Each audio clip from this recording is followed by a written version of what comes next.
Noches a todos, queridos hermanos en Cristo Jesús. Que Dios te bendiga, Rafa, Dios te bendiga grandemente. Que bendiga tu casica, todo lo que quieres y llamas, que sea bendecido. A todos los que estáis ahí arriba en la mesa, bendiciones para todos, a los hermanos y los que estáis ahí a la escucha. Bendiciones para todos.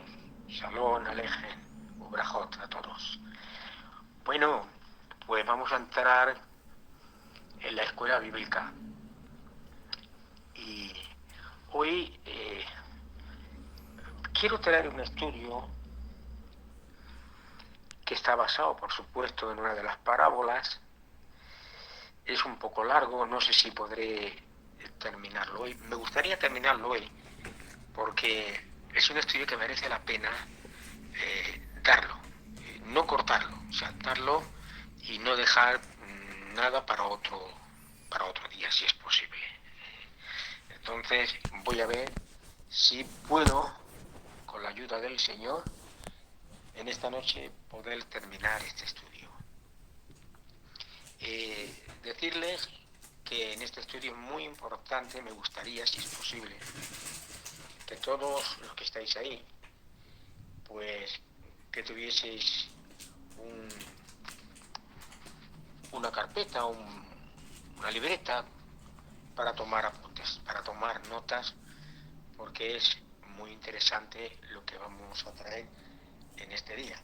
Posiblemente la han escuchado muchas veces, el texto que yo voy a leerles, pero yo sé que hay cosas aquí que yo voy a decir que a lo mejor les parezcan un poquito extrañas o que quizás nunca las han escuchado.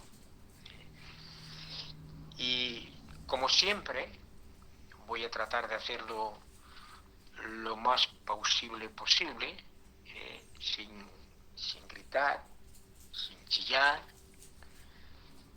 sin, sin muchos cortes, sin usar muchas muletillas y tratando de que ustedes puedan entender el mensaje en esta noche, porque eso es lo importante, hermano. Lo importante es que ustedes entiendan el mensaje de la palabra de Dios. Si hay alguien que no escucha, no se preocupen, que yo estoy atento al escritorio y en caso de que se me pase alguien, ahí está nuestro hermano Rafa, que probablemente inmediatamente pues me cortará. Vamos a ver, Joaquín dice que no oye. Vale, Joaquín, espero que escuches ahora. Bueno, pues vamos a entrar en este estudio bíblico y yo pienso que todos vosotros ya tenéis ahí vuestra herramienta, vuestra herramienta, ya sabéis que es, vamos a ver, os espero que escuchen ahora, otra vez.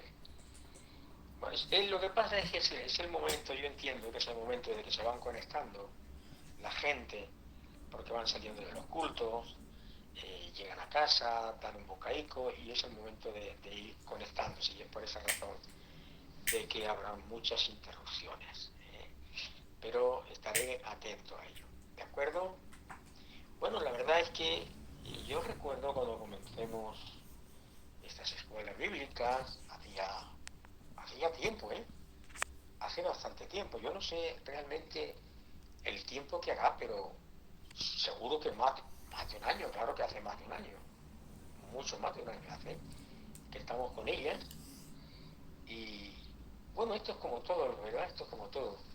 A veces eh, uno se ilusiona mucho con una cosa, luego pasa el tiempo y luego ya no le hace tanta ilusión. Y la escuela bíblica comenzó bien, pero ya parece ser que hay muchos hermanos, hermanas que ya no se conectan, que ya o se conectan muy tarde, o sea, que no tienen mucho interés realmente por querer saber de la palabra del Señor. Eh, como ha dicho Rafa, espero que se me escuche bien, espero que me se escuche bien. Estoy tratando de no levantar mucho la voz, que Dios le bendiga, Rafa, Dios te bendiga.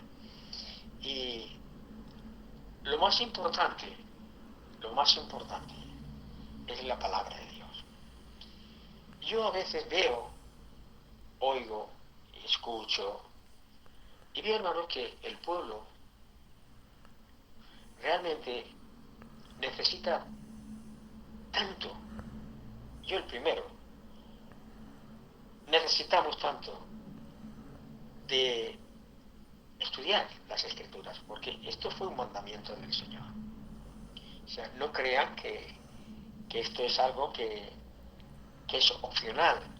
No es opcional, no hay opción. Esto es un mandamiento. Jesús dijo, escudriñad las Escrituras. ¿Por qué? Dice, porque ellas son las que dan testimonio de mí. O sea, si queremos conocer a Dios se le conoce a través de su palabra.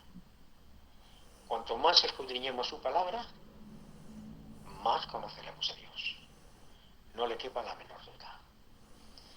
Y yo soy una de esas personas que me gusta mucho estudiar la Biblia, me gusta mucho enseñar, me gusta. Ya lo que lo llevo, pero no desde ahora, desde que me convertí al Señor es algo que lo llevo en la fibra de mi alma. Y a veces pues, me gustaría, ¿qué daría yo ahora por tener una audiencia como vosotros, pero que pudiera ver y que pudiera vernos y que pudiera transmitirles a todos ustedes estos estudios de otra manera, de otra forma, para que los pudieran entender mucho mejor? Pero bueno, es lo que hay, es lo que hay. Bueno, vamos a entrar en la palabra del Señor. Les invito a abrir la Biblia en el Evangelio de Mateo capítulo 21, todo el que tenga Biblia, abre la Biblia. Evangelio de Mateo capítulo 21, vamos a leer 2 versículos de momento, desde el 42 al 44. Así es que abren la Biblia conmigo ahí y vamos a entrar en el mensaje de la palabra de Dios.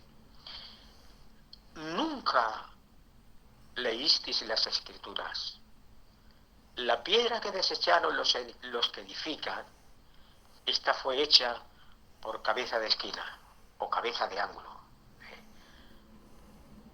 Porque el Señor ha hecho esto y es cosa maravillosa en nuestros ojos. Y el que cayere sobre esta piedra será quebrantado, y sobre quien ella cayere le desmenuzará. Amén. Miren, estas palabras que fueron pronunciadas por nuestro Señor Jesucristo, que salieron de la bendita boca de nuestro Señor Jesucristo, hace casi 2000 años, o posiblemente algo más de 2000, no lo sabemos con certeza, por ahí anda, ¿verdad? Todavía estas palabras, hermanos, resuenan con autoridad, resuenan con poder. Todavía estas palabras, hermanos, tienen validez en nuestros días. ¿Qué cosas, eh? Hay palabras, hay escritos que con el tiempo se han vuelto obsoletos, pero la palabra de Dios, hermanos, siempre está al orden del día. Y cuando el gran maestro de los maestros pronunció estas palabras, se estaba dirigiendo a una amplia audiencia. Tenía ante sí una gran audiencia, pero una audiencia mixta. O sea, cuando yo digo mixta, me refiero de todas las clases sociales. Me refiero de todos los rublos de la sociedad hebrea. En eso me refiero. Pero principalmente fueron los sacerdotes, fueron los fariseos y fueron los príncipes del pueblo judío. Se lo podemos ver en Mateo capítulo 21, versículo 44. No me voy a parar a leer muchos versículos porque hay muchos versículos y no quiero pararme en ellos. Por eso le digo que es bueno que usted anote 21:45 para después leerlo usted en casa o cuando termine, ¿de acuerdo? Estos líderes religiosos de aquellos días, quienes ellos respondieron definitivamente, ellos dijeron: a los malos destruirá miserablemente y su viña dará a renta a otros labradores que le paguen el fruto a su tiempo. Esa es la parábola de Mateo capítulo 21, versículo 41, que está hablando precisamente de la parábola de la viña y de los labradores. Esto, hermanos, era una respuesta, precisamente, esta parábola fue una respuesta a una pregunta que Cristo había hecho. Y luego de relatarles la parábola de los labradores malvados, que ya la conocen ustedes, ¿verdad? Esta parábola era muy conocida para los israelitas. No era desconocida, era una parábola muy, muy conocida. ¿Por qué era muy conocida? Pues bueno, porque esta parábola ya había sido declarada siglos antes por el profeta Isaías, en el capítulo 5 del profeta Isaías. Anoten, capítulo 5 del profeta Isaías, luego lo leen. Pero Cristo la estaba relatando entonces precisamente en un nuevo contexto.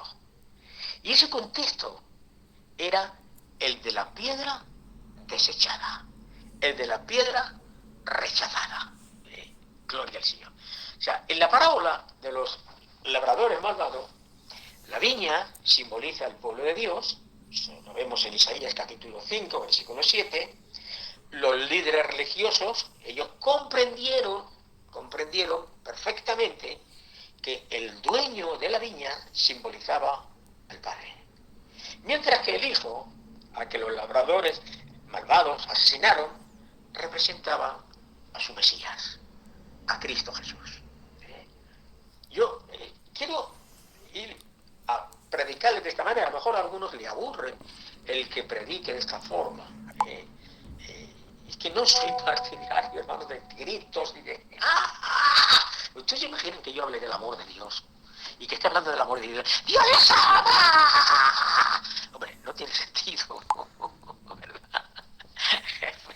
Yo creo que, aunque le hable de misericordia, de bondad, y llame a grito, bueno, yo creo que, mire, es por esto que cuando ellos comprendieron que la parábola se aplicaba de manera especial a esta gente, y cuando se dieron cuenta de que habían pronunciado sentencia contra sí mismos, porque ellos se sentenciaron a ellos mismos, y finalmente cuando ellos lo hacen, ellos exclamaron desesperadamente. Eso lo vemos en Lucas capítulo 20 versículo 16, cuando se dan cuenta, ellos clamaron y dijeron: Dios nos libre, Dios nos libre, gloria al Señor.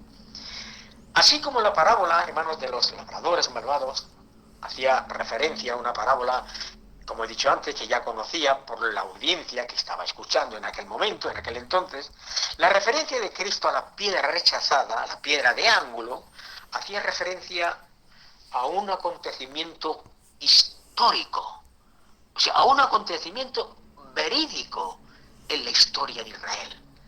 Y no era una parábola, era un acontecimiento histórico y verídico en la historia de Israel. El incidente, hermanos, estaba relacionado precisamente con la construcción del templo de Jehová que el rey Salomón estaba edificando. Saben ustedes que el primer templo fue edificado por el rey Salomón. Y cuando el templo se construyó, el templo terrenal, claro está, habían piedras, unas inmensas piedras que tenían que traer, que eran necesarias para edificar su muro, para edificar su fundamento, y habían sido preparadas en la cantera, ya en la cantera, habían sido preparadas lejos de la ciudad.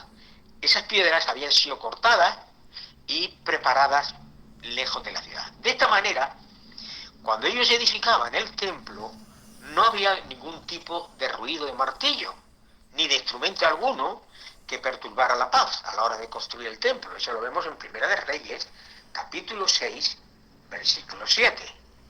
Vayan tomando nota esos textos, porque son muy importantes de que usted lo haga, ¿de acuerdo? Venga, pues seguimos.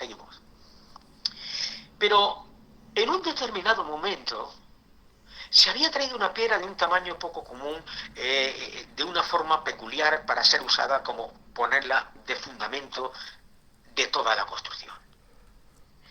Sin embargo, esto es historia lo que le estoy hablando. Los constructores no pudieron hallar un lugar para esa piedra. Rosario, ahora sí. Estaba hablando de la piedra angular, que el templo fue construido con aquellas piedras que cortaron en la cantera y que no usaron herramientas precisamente en el templo. Para construir el templo fue fuera, lejos de la ciudad. Pero estaba diciendo, por si alguien no lo ha escuchado, que ellos se encontraron, vieron con una piedra que no era muy normal, que no era muy común para ser puesta como fundamento de la construcción. Sin embargo, los constructores no pudieron hallar un lugar para ella. O sea, a ver, ¿dónde podemos ubicar esta piedra? Y no vieron ningún lugar donde poder colocar esa piedra. Así es que terminaron por rechazándola. Y la dejaron en medio del camino. Así es que esta piedra, rechazada, resultó una, valga la expresión, una molestia para los obreros que seguían trayendo piedra de la cantera y que seguían edificando el templo, ¿verdad? Entonces, aquella piedra estaba ahí y era más bien una molestia para ellos. Pero mucho tiempo la piedra quedó allí abandonada en el camino, rechazada, hasta que los edificadores llegaron al fundamento de la esquina, el ángulo, y necesitaban una piedra que fuese suficientemente el tamaño adecuado, con la fuerza adecuada, y que tuviese la forma adecuada. ¿Para qué? Pues para que pudiera ocupar aquel lugar y además pudiera soportar el peso que iba a descansar sobre ella. Bien. No sé si escuchas ahora. No sé, Jerusalén no sé si escucharás ahora. Nadie dice que no tenía batería. Bueno, espero que escuches. Y como si fuera poco, esta piedra fundamental debía ser capaz de soportar el sol, de soportar los cambios bruscos de temperatura. Toda clase extrema, hermanos, tenía que estar una piedra algo especial. La gran responsabilidad radica sobre los edificadores, por supuesto, porque al momento de coger esa piedra, fijaos bien, que tenían que coger, si ellos se equivocaban al coger la piedra adecuada, entonces toda la construcción estaba en peligro. La construcción estaba en peligro. Y finalmente, los edificadores dirigieron su atención a la piedra que rechazaron.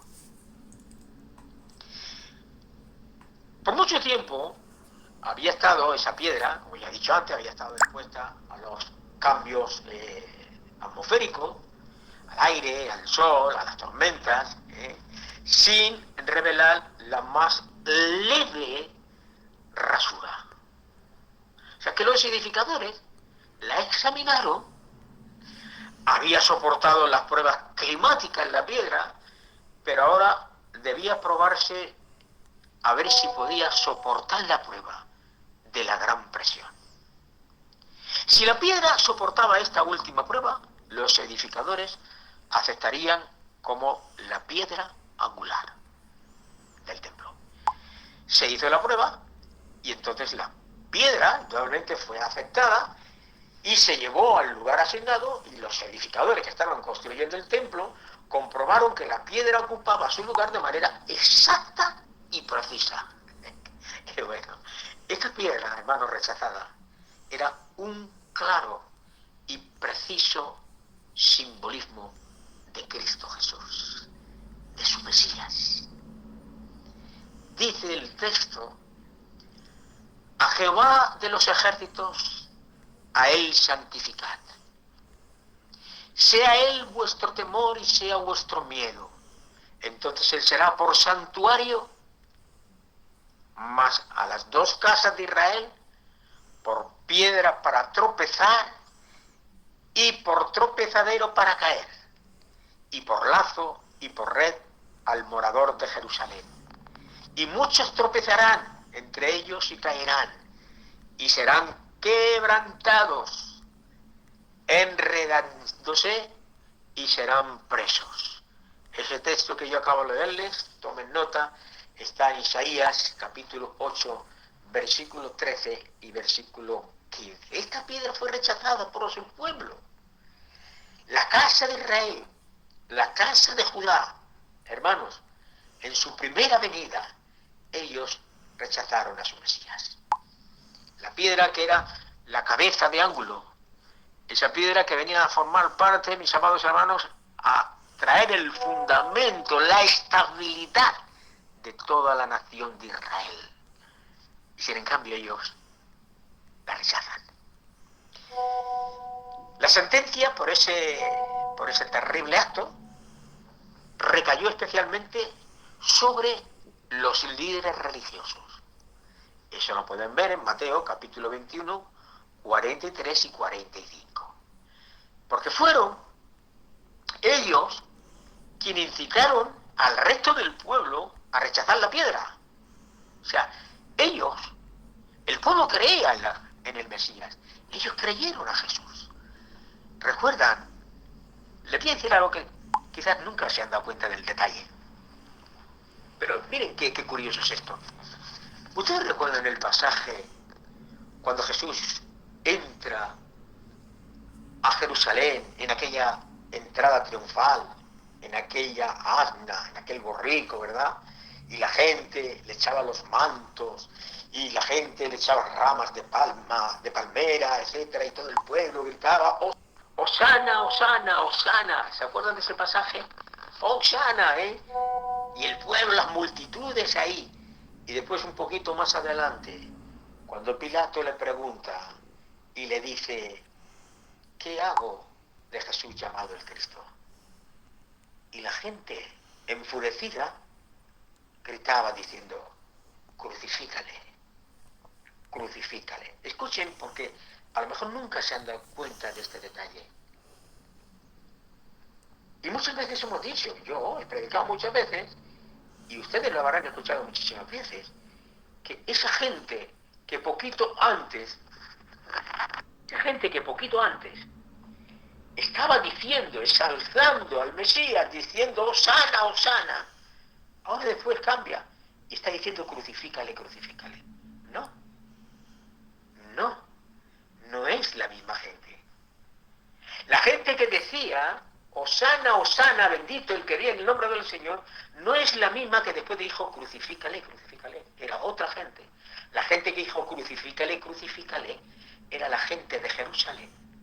Los habitantes de Jerusalén, que además fueron pagados, algunos, y algunos fueron forzados precisamente por los líderes religiosos. ¿De acuerdo? Seguimos. Hoy en día, la piedra del fundamento de ese ángulo,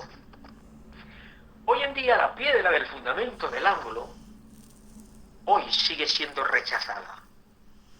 Sigue siendo rechazada por su pueblo, o sea, por Israel, sigue siendo rechazada por los hombres, sigue siendo rechazada por los católicos y sigue siendo rechazada también por el pueblo evangélico. ¿Cómo? ¿Qué dices? Vamos a ver esto, porque esto es muy curioso. Vamos a ver datos importantes. Vamos a ver cosas que a lo mejor nunca las ha escuchado usted, que va a ser la primera vez que va a escuchar usted esto. A lo mejor ya no lo escucha más. Por eso es importante que usted ponga atención y anote lo que yo le estoy diciendo, sin prisas. ¿Cómo la piedra rechazada por la Iglesia Católica? Mire, la Iglesia Católica tiene otra piedra, tiene otro fundamento de su Iglesia. ¿Y saben quién es? El apóstol Pedro. Los líderes religiosos católicos sostienen que Pedro es la roca sobre la cual es edificada la Iglesia. ¿Dónde toman esos textos? ¿Dónde cogen el texto ellos? Bueno, lo hacen precisamente en Mateo capítulo 16, versículo 18, donde dice: mas yo también te digo que tú eres Pedro, y sobre esta roca edificaré mi iglesia, y las puertas del Hades no prevalecerán contra ella. Y ellos toman el texto este para coger su roca, y esa roca de la iglesia, donde iba a fundar la iglesia, según ellos, es Pedro, que según ellos, claro, fue el primer papa. Pedro no podía ser la piedra sobre la cual es edificada la iglesia. ¿Por qué? En primer lugar, porque sería una piedra demasiado resbaladiza y peligrosa, porque muy poquito después de confesar eso, fijaos bien, iba a ir a él y le iba a decir, el Señor se iba a dirigir a él y le iba a decir: apártate de mí, Satanás, porque me eres tropiezo. Y un poquito más adelante, le negaría 3 veces con maldición. ¿Cómo Cristo iba a edificar una cosa tan santa, tan sublime como es la iglesia, sobre una piedra tan resbaladiza y tan poco estable como lo era Pedro? Bíblicamente, Hades es sinónimo de Seón, de infierno, de sepulcro. Usted puede ver muchas traducciones en el Salmo 16, versículo 10, en Hechos capítulo 2, versículo 27, por ejemplo, y aún en las Biblias católicas también, para comprobar esto. O sea, no se refiere a un lugar no se refiere a un lugar donde realmente iba a fundamentar. El Señor no va a fundamentar la iglesia sobre el Hades, ni muchísimo menos. El único que venció toda prueba y prevaleció contra el mismo Hades y el Seol, ese fue Jesucristo. Por eso, dice en el libro del Apocalipsis, capítulo 1, versículo 18, no temas, yo soy el primero y el último, el que vive, estuve muerto, he aquí que vivo por los siglos de los siglos, y tengo, escuchen, las llaves de la muerte y del Hades. El rey David lo predijo con muchísima precisión en el Salmo 16. Pues no dejarás mi alma en el sepulcro, ni permitirás que tu santo vea corrupción. Y el apóstol Pablo lo confirma también. Dice, porque David dice de él, está confirmando el Salmo, que no dejarás mi alma en el infierno, en el Hades, ni darás a tu santo que vea corrupción. Varones, dice, hermanos, se os puede decir libremente hoy que el patriarca David, que murió, que fue sepultado, que está con nosotros, dices, hasta el día de hoy, pero siendo profeta David, gloria al Señor, y sabiendo, gloria al Señor, ay Dios mío, qué maravilla. Mire, ayer hablaba yo precisamente con el hermano Chato. Hablaba del privilegio que tenemos de tener la Biblia. Yo no sé si usted alguna vez ha pensado lo que le voy a decir. Quizás nunca ha pensado lo que le voy a decir ahora. ¿Qué estudiaban los apóstoles? Es más, ¿qué estudiaban los cristianos, el primer cristianismo durante siglos? ¿Qué leían? Porque no tenían la Biblia. No tenían la Biblia. Pablo, lo único que podía leer era la Tanaj o la Biblia hebrea. No había otra cosa. No había Nuevo Testamento. No había un tomo. Y si alguno tenía algún pergamino, si es que lo tenía, que era difícil de que lo tuviera, del Antiguo Testamento, era muy difícil. Porque no todo el mundo podía tener algo tan valioso, era muy difícil hacer un pergamino. La primera Biblia se imprimió en el 1500 en Alemania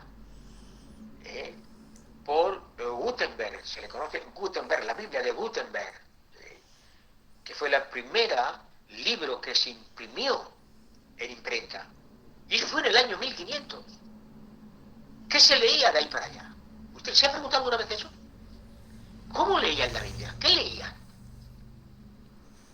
No sé si se ha preguntado usted eso alguna vez. Es interesante esto. Y dice la Biblia, pero siendo profeta y sabiendo que con juramento le había dicho Dios, jurado, que del futuro, de los lomos de David, de los lomos de David, de la carne de David precisamente, se levantaría el Cristo y que se sentaría sobre su trono. Y dice, viéndolo antes, habló de la resurrección de Cristo, que su alma no fue dejada en el Hades, en el Seol, y que su alma no fuese dejada ahí, ni su carne vio corrupción. Cristo es el que murió, pero también el que resucitó. Cristo es el que prevaleció contra el Hades. La piedra rechazada soportó la prueba. Yo edificaré mi iglesia sobre esta roca, su roca, hablando de él. En el mundo tendréis aflicción, mas confiad, yo he vencido al mundo. Y he hallado,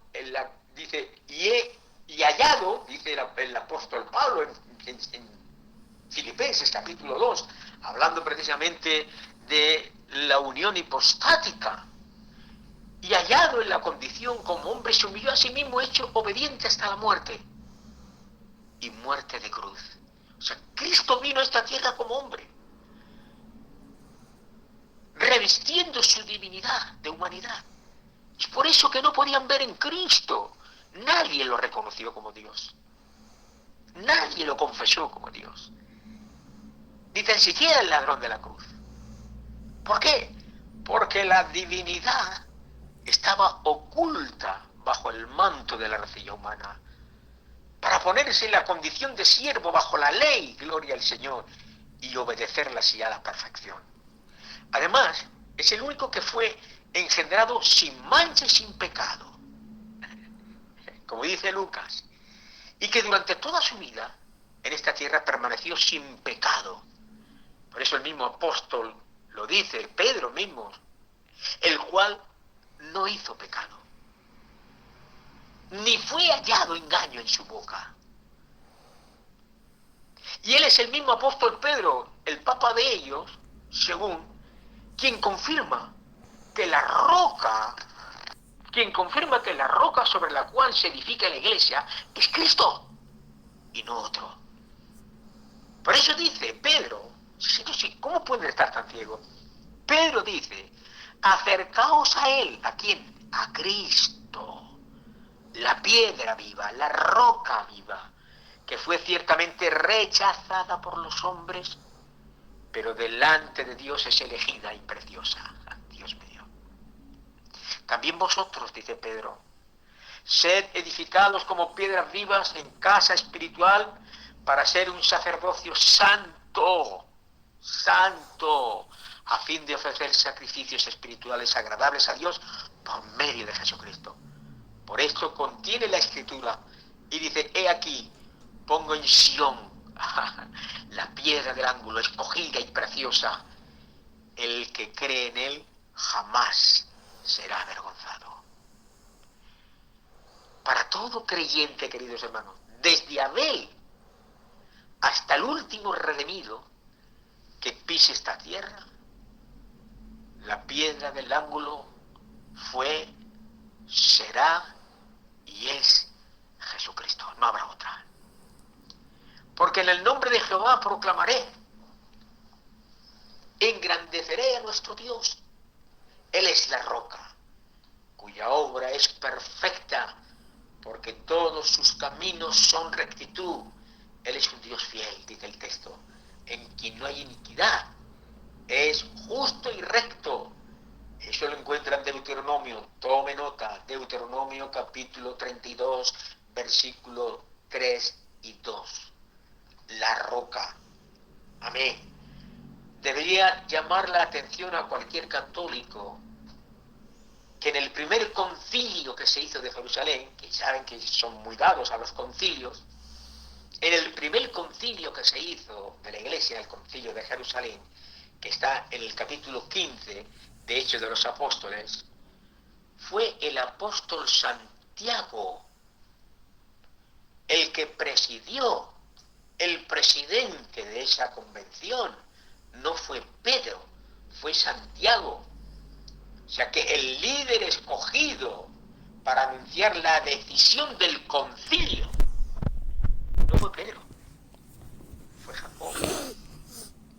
Y también se debe recordar, queridos hermanos, el hecho de que Pablo reprimiera precisamente al según ellos la roca, que era Pedro, en público, por su manera de fariseo, de actuar, porque le dijo, eres digno de condenar. Por eso le dicen, ¿se acuerdan del texto de Gálatas? Mas cuando vi que no andaba derechamente o correctamente conforme a la verdad del Evangelio, dice a Pedro, delante de todos, si tú, siendo judío, vives como los gentiles y no como judío, ¿por qué contriñes a los gentiles a judicias? Gloria al Señor. Amén. Miren, Pedro se arrepintió. Gracias, Señor. Gracias. Se arrepintió de su manera de actuar. Porque él comprendía, hermanos, que no era infalible, que no era infalible, que no era intocable, de la manera que varios supuestos sucesores de Pedro se han declarado infalibles.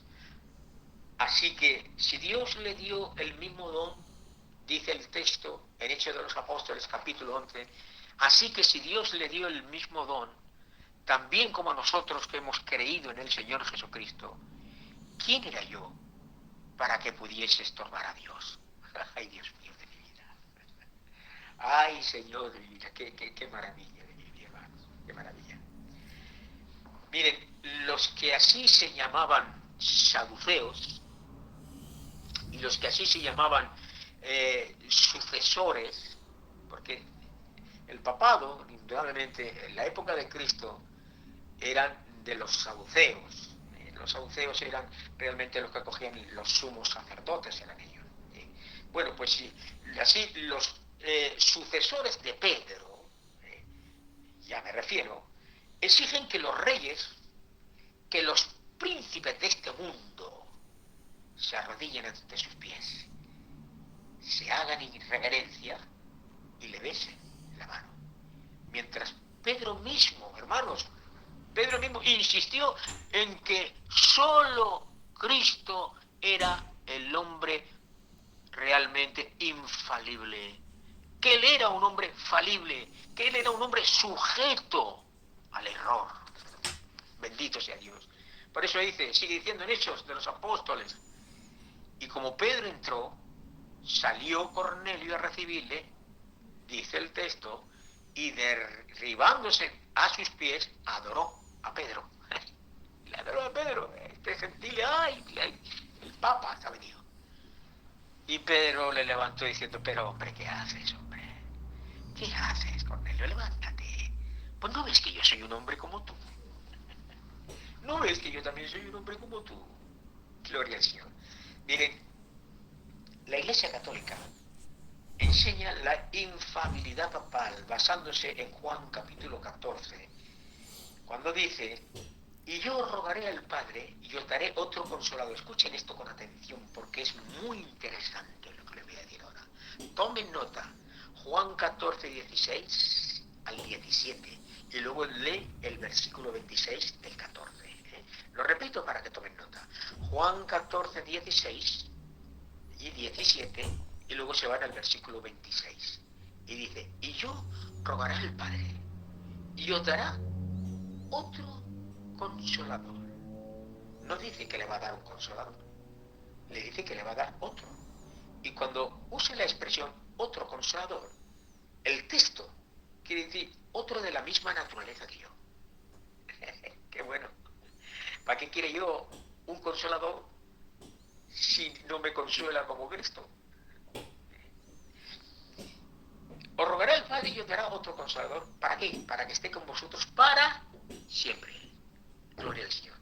Y dice, el Espíritu de verdad, al cual el mundo no puede recibir. ¿Por qué? Porque no le ve. ¿Por qué? Porque no le conoce. Pero, pero, Ramón, Jerusalén, pero, gloria a Dios, hay un pero ahí, gloria al Señor, Fran, gloria a Dios, pero, hermano Rafa, pero, vosotros le conocéis, porque mora en vosotros y está en vosotros. Gloria a Dios. Mas el Consolador, el Espíritu Santo, a quien el Padre enviará en mi nombre, Él os enseñará todas las cosas, y os recordará todo lo que yo os he enseñado. Miren, Cristo promete mandar a otro Consolador. Cristo promete mandar al Espíritu Santo. ¿Para qué? Para enseñarnos. ¿Para enseñarnos qué? Todas las cosas en cuanto a la palabra de Dios. Mientras que nosotros, hermanos, aprendemos de este pasaje y aprendemos precisamente la necesidad del Espíritu Santo para poder interpretar las Sagradas Escrituras. O sea que nosotros este pasaje lo conocemos y lo usamos precisamente para ver nuestra dependencia absoluta del Espíritu, que es el que nos tiene que dar luz, iluminar de la palabra de Dios. La Iglesia Católica enseña que este don solamente ha sido dado únicamente al Papa, la cabeza de la Iglesia Católica. Miren, los papistas, ellos aseveran que si de verdad el Espíritu Santo fuera concedido a toda persona, fíjense, escuchen bien, fuera concedido a toda persona para que interprete las Escrituras, entonces ¿cómo es posible que haya tantas denominaciones e interpretaciones en el mundo? Bueno, la respuesta es muy simple. Los hombres somos imperfectos y estamos sujetos a cometer errores. Y es por esa razón y es por ese motivo, hermanos, que ningún hombre pecaminoso puede ser la cabeza de la Iglesia. Ninguno. Ningún ser humano en esta tierra puede ser cabeza de la Iglesia. Además, hermanos, habría que estudiar un poco el rol de los jesuitas. Vamos a ver qué son los jesuitas. Porque le dicen cosas interesantes que le van a sonar un poquito así, no raras. Me dice, uy, no sabía esto. Los jesuitas, que ellos desde su fundación siempre han estado o han entrado como lobos disfrazados de ovejas en organizaciones evangélicas. ¿Sabían eso? Sí. Disfrazados como evangélicos dentro de las iglesias evangélicas. Sí. Además, las cabeceras que nosotros tenemos en la iglesia, en nuestra Biblia de Reina Valera, esa cabecera, Evangelio según San Marcos, usted pregúnteselo a ellos. Le preguntará, pregúnteselo y ellos nada más, sí, se lo dirán. Y en tu Biblia que tú tienes, toda esa cabecera la hemos puesto nosotros. Hemos sido nosotros la que lo hemos puesto. Y los jesuitas, desde que ellos se fundaron, esa orden, la orden jesuita, ellos, hermanos, han estado como lobos disfrazados dentro, clandestinamente, de las iglesias evangélicas. ¿Para qué? Para difundir disensión, errores y doctrinas católicas. Fíjense. Miren, esto no es una simple teoría de conspiración. Estos son hechos escritos por los mismos jesuitas. Como por ejemplo, podría nombrarle dos, por no nombrarle a más. Alberto Rivera, uno de ellos, y Malachi Martin, por nombrar algunos que eran o que son muy destacados. O sea, los jesuitas han hecho todo lo posible para reescribir la historia. Y a través de los años, hermanos, que ellos han intentado hacerlo, lo siguen haciendo, Ellos quieren ocultar el hecho de que han sido precisamente expulsados de todos los países de Europa. Los jesuitas han sido expulsados de todos los países de Europa. ¿Por qué? Por su falso manto de piedad, por su búsqueda de poder político y religioso para Roma. Fue por eso que también fueron expulsados en Japón en el siglo XVI. Sin embargo, yo les recomiendo, búsquenla, estará por ahí, búsquenla. Hay una película que hicieron, una película que el director de esa película es Martin Scorsese, y se titula la película Silencio. Silencio. Miren, aquí en esa película se pinta a los jesuitas, se les quiere hacer ver la película a los jesuitas como mártires de un terrible imperio. O sea, la segunda manera en que la que Cristo es rechazado dentro del catolicismo tiene que ver precisamente con una cosa, es simple. Y tú dirás, pero ¿cómo ellos rechazan a Cristo? ¿De qué forma? ¿De cómo? Muy simple, con la adoración a María. No es ningún secreto, hermanos, que esta definición que ellos le llaman la reina del cielo, María, es la reina del cielo. Escuchen, porque le voy a relatar unos pasajes bíblicos que posiblemente usted la ha leído muchísimas veces, pero nunca se ha parado. Apunten, tomen nota con esto, tomen la nota. Se van ustedes a Jeremías, allí, en Jeremías, después lo lee, va a leer usted el capítulo 4, versículo 27, y después luego va a leer el 44 al 17, 25. Pero como es tan interesante, les voy a leer un poco. Miren, porque si ha dicho Jehová, toda la tierra será asolada, pero no la destruiré del todo, sino que ciertamente, ahora me voy al 44, del 4 me voy al 44, sino que ciertamente, dice, pondremos por obra toda palabra que ha salido de nuestra boca, atención, para ofrecer incienso a la reina del cielo, derramándole libaciones, como hemos hecho nosotros y nuestros padres en las ciudades de Judá y en las plazas de Jerusalén. Y tuvimos abundancia de pan, y estuvimos alegres, y no vimos el mal alguno. Mas desde que dejamos de ofrecer incienso a la reina del cielo y de derramarle libaciones, nos falta todo. Y a espada y hambre somos consumidos.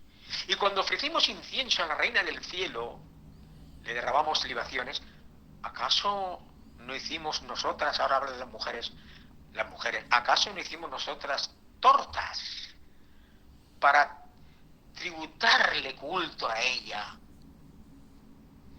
Y le derramamos libaciones sin consentimiento de nuestros maridos. La adoración, hermanos, a la Madre de Dios, a la diosa Madre, es un culto que se había esparcido, hermanos, desde Babilonia, donde se adoraba a Semiramis, una reina, la reina del cielo, y a su niño Dios, que será Talmud. Ustedes han visto muchas veces esa imagen que se ve María con un niño. ¿Han visto? Bueno, esa es la imagen precisamente de lo que era la diosa Semiramis. Se ve la imagen con un niño tomando en los brazos, y ese niño era Tammuz. Y en diferentes naciones adoptó otros nombres como Isis, Pachamama, Istar, Astarte, en fin, etcétera, etcétera. Eso lo pueden ver. Tomen nota. Tomen nota. Tomen nota. Segunda de Reyes, capítulo 23, versículo 13. Segunda de Reyes 3:13.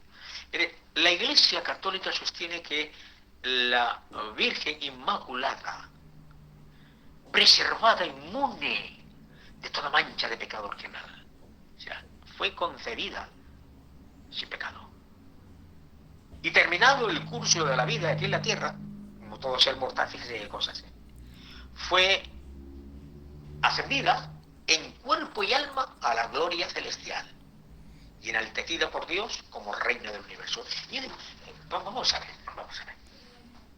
Si dicen esto, ¿por qué supuestamente existe lo que es la tumba donde supuestamente se enterró a María?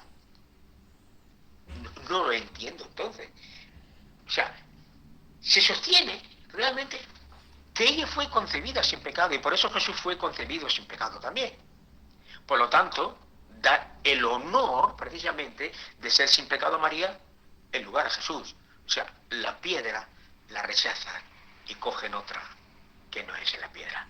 Sin embargo, hermanos, la humanidad del Hijo de Dios fue creada por la humanidad de Cristo fue engendrada por el Espíritu de Dios. No fue engendrada por María, por el Espíritu de Dios. Y el único ser humano, el único que no cometió pecado, ese fue Cristo. Y esto lo dijo precisamente el primer papa de los católicos, que es en Primera de Pedro, capítulo 2, versículo 22, ahí lo dice. Y si el papa es infalible, como ellos dicen, entonces los sucesores de Pedro no deberían contradecir a su papa, de acuerdo, a su Kefas, vaya, a su Pedro, por así decirlo. Además, tengo que decir que la Iglesia Católica sostiene que María es intercesora de los pecadores. ¿Por qué? Pues dicen que ella enseña que ella es la madre de los católicos, y como es madre de los católicos, ella tiene que interceder. Pero no solo ella intercesora, también los santos católicos tienen poder para interceder a favor de su iglesia. Escuchen esto con atención. Escuchen esto, un dato que a lo mejor nunca la han escuchado.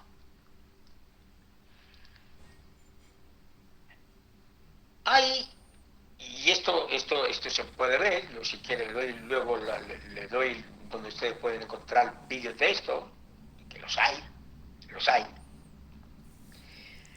Hay feligreses, o sea, hay católicos que le rinden culto hasta al difunto Juan Pablo II.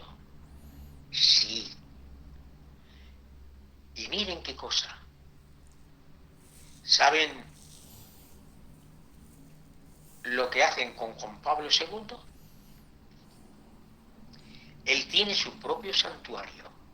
Juan Pablo tiene un santuario propio y lo tiene en la ciudad de Washington, en Washington, Estados Unidos. ¿Y qué hay ahí?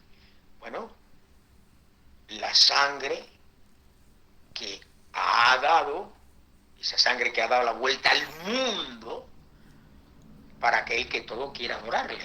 O sea, allí si se meten ustedes en las redes sociales y buscan, miren, todo el saber, de la humanidad, escuchen, todo el saber de la humanidad está en el chiflo que usted tiene, como dice el tío Chato. En el chiflo ese que usted tiene ahí está todo el saber de la humanidad. Todo lo que el hombre sabe, todo el saber de la humanidad, toda ciencia humana está ahí, lo tiene usted en su mano. Y ahí hay un santuario, precisamente, en Washington, que léanlo ustedes y verán cómo precisamente incluso han hecho herejías, incluso con la sangre de este pontífice. Al hacer esto, hermanos, lo que están haciendo es que están rechazando al único intercesor, al único mediador entre Dios y los hombres. Porque dice la Biblia, porque no hay Nadie que se pueda poner en medio de Dios y los hombres. No existe un pontífice. ¿Saben lo que quiere decir la palabra pontífice?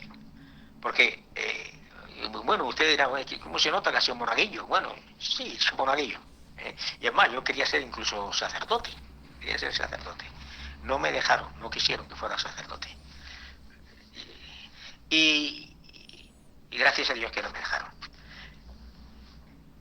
Pero la palabra pontífice quiere decir constructor de puentes. Es un puente entre el hombre y Dios. Pero la Biblia dice porque hay un solo Dios, porque hay un solo mediador entre Dios y los hombres, Jesucristo hombre, y cuya sangre, ay Dios mío, es la única que tiene poder para el perdón de nuestros pecados. Por eso dice la Biblia, en Él tenemos redención por medio de su sangre, el perdón de nuestros pecados, según la riqueza de su gracia. Fuera de Cristo no hay otros mediadores, no hay otra cabeza de la iglesia, no hay otro modelo, no hay otro fundamento, no hay otra esperanza, queridos hermanos. No lo hay. Gloria a Dios. Amén. Pero eso dice la Biblia, y en ningún otro hay salvación, porque no hay otro nombre bajo el cielo dado a los hombres en que podamos ser salvos, sino en el nombre de Jesucristo el Señor. Amén. Lamentablemente, al hablar de estos temas, hermanos, uno corre el riesgo de ser catalogado como un hereje. Y me refiero catalogado como un hereje precisamente por estas personas. Posiblemente estos son herejes porque odian. Hay un odio, precisamente, muchos de la Iglesia católica hay quien nos odia. Y dirá, uy, ¿cómo nos pueden odiar? Sí, sí hay. Muchos, hermanos, muchos que, bueno, seguiremos, vamos a ir un poquito. Es que me gustaría tener tiempo para tratar todo este tema. Es que me falta el tiempo, Dios mío, me falta el tiempo. Dice, si al justo amonestase para que el justo no peque, y no pecare, de cierto vivirá, porque fue amonestado, y tú has avivado tu alma. Ezequiel 3:21. Y si tú amonestares al impío, y él no se convirtiere de su impiedad y de su mal camino, él morirá por su maldad, y tú habrás librado tu alma. Como la piedra rechazada por los católicos, también los evangélicos la rechazan. ¿También los evangélicos? Sí. Aquí hay para todos, hermanos. Aquí hay para todos. Nos toca a nosotros ahora. Nos toca a nosotros. Vamos a hablar sobre nosotros. ¿Le parece bien que hablemos sobre nosotros ahora? ¿Cómo es posible? Nosotros también, entre nosotros también rechazan la piedra. La rechazan también. Miren lo que dice Mateo capítulo 21, versículo 44. Y el que cayere sobre esta piedra será quebrantado, y sobre quien ella cayere le desmenuzará. Nuestro Redentor, nuestro amado Cristo Jesús, señaló, mis amados hermanos, que únicamente hay dos grupos. Uno, los que caen sobre la roca para ser quebrantados, y otro, sobre aquellos sobre quienes la roca cae para desmenuzarlos. Dos grupos. Caer de la roca implica un acto de sumisión a Cristo, hermanos, mientras que ser quebrantados implica abandonar nuestra propia justicia. Y es que Roma nunca cambia, nunca cambiará. No, piensen que muchos dicen que la Iglesia Católica ha cambiado mucho. ¿Saben lo que ha cambiado la Iglesia Católica? Les voy a decir lo que ha cambiado. La Iglesia Católica ha cambiado en que antes todas las mentiras que decían, las decían en latín y de espaldas al público. Y ahora todas esas cosas las dicen en castellano, pero mirando al público. Nunca va a cambiar. Gloria al Señor. Así que no soñemos, no digan, ay, no, hermano, no, gloria al Señor, no.